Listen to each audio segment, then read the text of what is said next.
নমস্কার, আমি বোধসত্ত্ব চলে এসেছি সহজ শেয়ার বাজারের আরেকটি নতুন এপিসোড নিয়ে। প্রিয় বন্ধুরা, আশা করি সবাই ভালো আছেন এবং সুস্থ আছেন।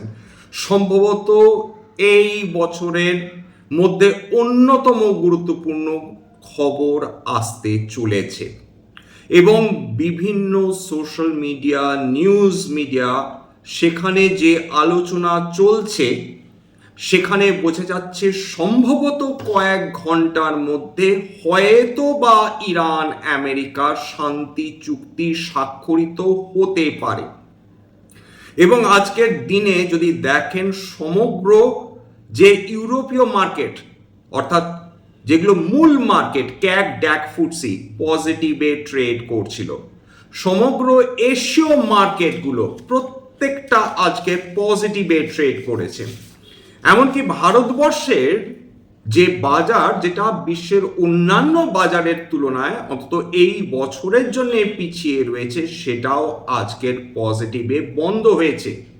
শেয়ার বাজার, বিশেষ করে নিফটি এবং সেন্সেক্সের ক্ষেত্রে একটা ব্যাপার ভীষণভাবে লক্ষণীয়, যে এটা যতই যুদ্ধ হোক না কেন, যতই তেলের দাম বাড়ুক না কেন, যতই ফরেন ইনস্টিটিউশনাল ইনভেস্টার্সরা দেশ ছেড়ে চলে যান না কেন, যতই ডলার টাকার তুলনায় শক্তিশালী হোক না কেন, ভারতীয় শেয়ার বাজার কিন্তু রেঞ্জ বাউন্ড রয়েছে। অর্থাৎ ওই 23,500 থেকে 24,500-র মধ্যে বিগত কয়েকদিন ধরে কিন্তু ট্রেড করে যাচ্ছে। বলা যেতে পারে বিগত এক মাস থেকে দেড় মাসের মধ্যে ট্রেড করে যাচ্ছে। এইবার আজকে বিভিন্ন এশীয় মার্কেটসগুলো খেয়াল করে দেখুন। নিক্কেই 225, সেটা 2.39% বন্ধ হয়েছে। হ্যাংসেং প্রায় 0.1%, তাইওয়ান 2%-এর ওপর উত্থান, কসপি 0.4%, এছাড়া জাকার্তা 1%-এর উপর উত্থান, সাংহাইও কিন্তু প্রায় 0.87% উত্থান নিয়ে ট্রেড করছিল। অর্থাৎ কোথাও না কোথাও আজকের বিশ্বের সমগ্র যে মার্কেটসগুলো রয়েছে তাতে একটা পজিটিভ সেন্টিমেন্ট চলে এসেছে। এবং বেশ কিছু তথ্য, বিশেষ করে যেগুলো সামনে এসেছে, এই তথ্যটা আমি ডেফিনেটলি moneycontrol.com থেকে নিয়েছি। খুব গুরুত্বপূর্ণ কয়েকটা তথ্য, সেটা আপনাদের সামনে তুলে ধরার অত্যন্ত প্রয়োজন রয়েছে, অন্তত বিশ্লেষণ করার প্রয়োজন রয়েছে, যে এই যে শান্তি চুক্তি হওয়ার সম্ভাবনা তৈরি হয়েছে এবং তার ফলে অয়েল মার্কেটও রিয়্যাক্ট করেছে, এরকম নয় যে রিয়্যাক্ট করেনি। ক্রুড অয়েল আজকে সামান্য 0.31% বৃদ্ধি নিয়ে ট্রেড করছিল, $96.65 প্রতি ব্যারেল লাস্ট ডেটা পাওয়া অবধি। ব্রেন্ট ক্রুড 0.93% উত্থান নিয়ে ট্রেড করছিল, $103.52 প্রতি ব্যারেল, অর্থাৎ $114 প্রতি ব্যারেল। যেখানে ইন্ডিয়ান ক্রুড বাস্কেট ট্রেড করছিল, এখন সেটা নেমে এসেছে $107 প্রতি ব্যারেলের কাছাকাছি। অ্যাপ্রক্সিমেট বলছি, ডেটা ভেরিফাই করে নেবেন, কারণ প্রতি মুহূর্তে ডেটা চেঞ্জ হয়ে যাচ্ছে। এখানে এই যে সম্ভাবনা বিগত কয়েক সপ্তাহ ধরে ভেসে রয়েছে, বিনিয়োগকারীরা পাগলের মতন প্রার্থনা করছেন এবং ট্রেডার্সরাও পাগলের মতন প্রার্থনা করছেন অন্তত একটা দিকে বাজার এগো। দেখুন, আপাতত যে কথা হয়ে রয়েছে তার মাধ্যমে বোঝা যাচ্ছে হয়তোবা আমরা বা বিশ্ববাসী শান্তির খুব কাছাকাছি পৌঁছে গিয়েছি। কি কি সেই শান্তি চুক্তির মধ্যে থাকতে পারে একটু বোঝার চেষ্টা করি। এটা আমি ইনভারবাটিং কোট করছি মানি কন্ট্রোল থেকে। Immediate comprehensive unconditional ceasefire on all fronts, land, sea, air. অর্থাৎ যে মুহূর্তে এই শান্তি চুক্তি সম্পাদিত হবে, সেটা ল্যান্ড যদি জমিতে লড়াইয়ের কথা বলেন, সেরকম কোনো রকম আর যুদ্ধ হবে না, আকাশ থেকে আর কোনো ধরনের মিসাইলস ছোঁড়া হবে না, এবং যুদ্ধ জাহাজগুলো থেকেও কোনো ধরনের মিসাইলস বা ড্রোনস ছোড়া হবে না। 1 নম্বর। 2 নম্বর, খুব ইম্পর্টেন্ট, কেউ কারো মিলিটারিকে টার্গেট করবে না। ভেরি গুড, তার মানে যুদ্ধ হবে না। 2 নম্বর, সিভিলিয়ান ইনফ্রাস্ট্রাকচার, ইকোনমিক ইনফ্রাস্ট্রাকচার, অর্থাৎ সিভিলিয়ান যে বিভিন্ন পরিকাঠামো রয়েছে বা তেল উৎপাদনে যে পরিকাঠামো রয়েছে, সেটা পরস্পর কেউ কাউকে আক্রমণ করবে না। খুব সহজ ভাষায় বলতে গেলে এই চুক্তির মাধ্যমে এটা জানানো হতে পারে যে ইরানের যে তেল উত্তোলন করার ক্ষমতা, সেটা আমেরিকা খর্ব করবে না।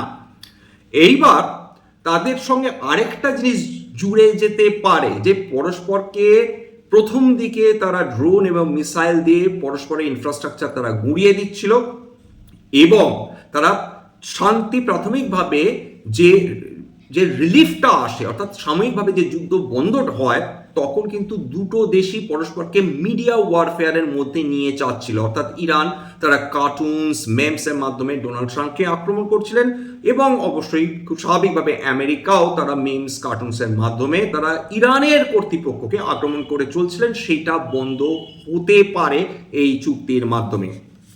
3 নম্বর আরেকটা সিগনিফিকেন্ট কথা, commitments to respect sovereignty, territorial integrity and non interference in internal affairs. অর্থাৎ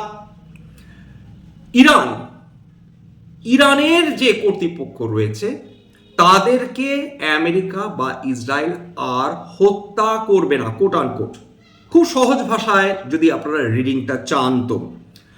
এছাড়া guarantees of freedom of navigation in the Arabian Gulf, the Strait of Hormuz and the Gulf of Oman। অর্থাৎ Iran আর কোনো যুদ্ধবাহী জাহাজকে তাদের drone বা মিসাইলের মাধ্যমে আক্রমণ করবে না। সেটা গালফ অফ ওমান বলুন, সেটা পার্সিয়ান গালফ বলুন, সেটা স্ট্রেট অফ হরমুজ বলুন। অর্থাৎ ইরান নির্বিঘ্নে বিভিন্ন তেলবাহী এবং গ্যাসবাহী জাহাজকে যাতায়াত করতে দিতে পারে এখনো অবধি। এরপর জয়েন্ট মেকানিজম, এইটা মারাত্মক কিন্তু, joint mechanism two monitor implementation and resolve disputes. অর্থাৎ দুজনে একসঙ্গে কাজ করবে। ভাবা যায় ফেব্রুয়ারি মাস থেকে যে যুদ্ধ চলছে, তারপর এই দুটি পার্টি তারা এসে বলছে না না, তারা আমরা পরস্পরের সঙ্গে একসঙ্গে কাজ করব, joint operation, joint monitoring. Outstanding যদি এটা হয়, তো হওয়ার সম্ভাবনা কতটা আছে, গল্পের গুরু মাঝে মাঝে গাছে ওঠে বটে, দেখা যাক। যেটা কথায় রয়েছে যে চাষা বাঁচে আশায়, এক্ষেত্রে সেটাই না হয়ে যায়। এরপর negotiations on outstanding issues would begin within 7 days। অর্থাৎ ভাই তুমি কেন আমার একে মেরেছো, আমার এত ডলারের ক্ষতি করেছো, এইগুলো বন্ধ করো, কিভাবে আমি আমার ক্ষতিটা কম করতে পারি সেইটা ইরান আমেরিকার কাছ থেকে হয়তো জানতে চাইবে। আমেরিকা বলবে ভাই তোমাদের তো এত তেল রয়েছে, কিছুটা তেলের ভাগ আমাদের কোম্পানিকে, অয়েল কোম্পানিজগুলোকেও দাও, যেটা আমেরিকা চিরকাল করে এসেছে। এরপর যেটার জন্য ইরান বিগত 40 বছরের বেশি সাগ্রহে অপেক্ষা করে রয়েছে, সেই লাইনটা খেয়াল করে দেখুন। Gradual lifting of US sanctions in exchange for ইরানস commitment to the terms of the agreement.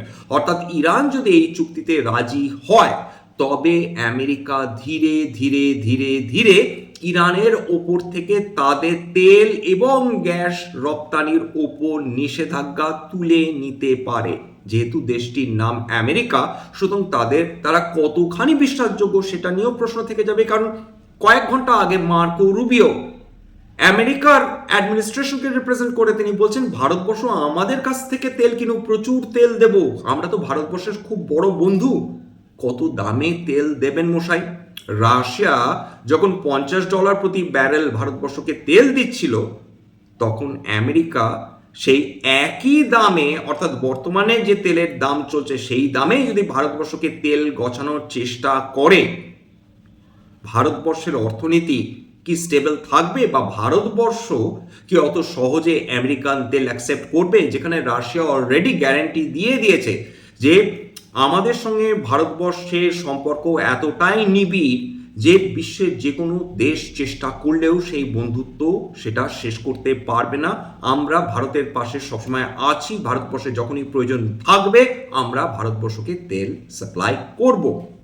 সুতরাং সেই জায়গাটায় মার্কো রুবিও যেটা বলছেন সেটাও কিন্তু ভীষণ সিগনিফিক্যান্ট। অর্থাৎ উনি চাইছেন রাশিয়ার কাছ থেকে তেল কম কিনে বা মধ্যপ্রাচ্য থেকে তেল কম কিনে ভারতবর্ষ আমেরিকার কাছ থেকে তেল কিনুক। মজার ব্যাপার। যাই হোক, এরপর আরেকটা কথা যেটা শুনে বাস্তবিকভাবে আপনাদের হাসি পাবে, সেটা বলা হচ্ছে draft agreement reaffirms compliance with international law and United Nations charter. কত ভালো ভালো কথা, যে ইউনাইটেড নেশনস ডিফাঙ্ক্ট হয়ে গেছে প্র্যাকটিক্যালি। কোনো সুপার পাওয়ার, কোনো ইউনাইটেড নেশনসের কোনো কথায় কানই দেয় না।